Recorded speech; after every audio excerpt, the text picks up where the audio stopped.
When we think of Africa, we think of the majesty of the mountains and the beauty of the savanna. We picture the zebra, giraffe, and water buffalo roaming free. There is another side of Africa: tragedy, famine, and starvation. The diseases we have come to believe as eradicated in our own nation are prevalent there. Chickenpox, polio, and dysentery are deadly in Africa.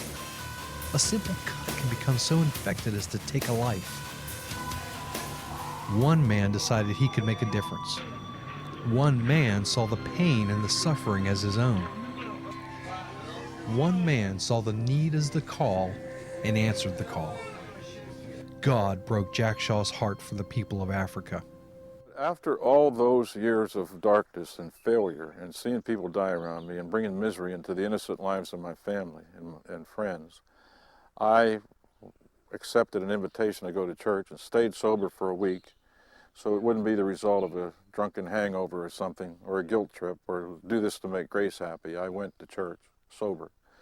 And when the preacher said, if you want to know what God's will for your life is, report for duty, I got up and I stumbled over about 4 feet to get out to the aisle, went forward and poured my life at the feet of Christ. And he poured his life into me. And that was the end of the problems with alcohol. And maybe the beginning of some new problems, but the right kind. If they're stepping stones to higher ground, not debilitating steps downward towards hell. And but God told me when I went home that day, before you want to run off to the mission fields, you become a husband to your wife and a father to those children, to make this house a home. And so in 1987, 10 years after I rededicated my life to God, I made my first trip to Africa. Jack is just a regular guy.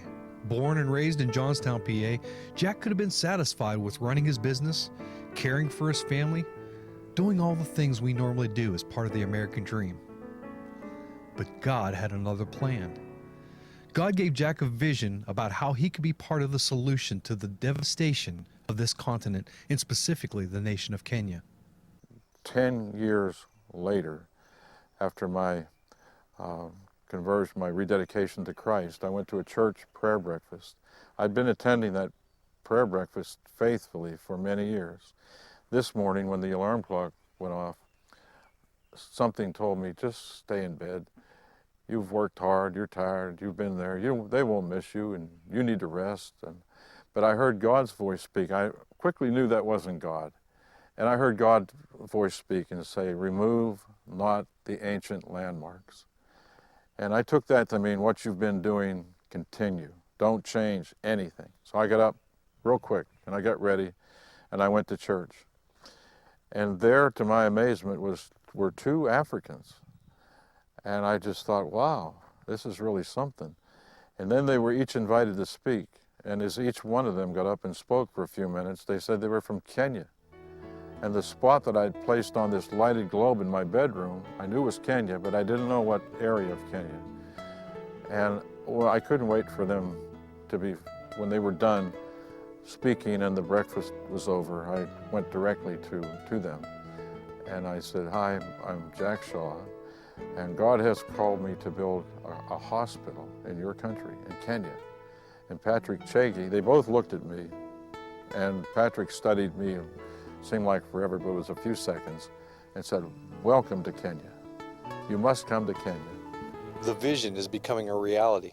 As we approached Nakuru, there was a railroad bridge with the side painted in big red letters, Nakuru. And I just felt I was in another planet. It was the most awesome feeling. I took a picture of that, several pictures, click, click, click. And I just felt at home. I felt like I was finally home. With the support of the community, the groundbreaking ceremony took place. The foundation has literally been laid to save thousands of lives in Kenya. It's easy to think that it doesn't affect me. I don't know these children or these families, but you do know them. They are your brothers and sisters. They are your family. Jesus said, as often as you've done it to the least of these, you've done it to me. As the family of God, we need to stand for the little ones. Will you stand for the little ones? Will you stand with Jack Shaw and bring life-saving medical care and the gospel to to a people who would otherwise go without? Will you be Jesus' hands extended?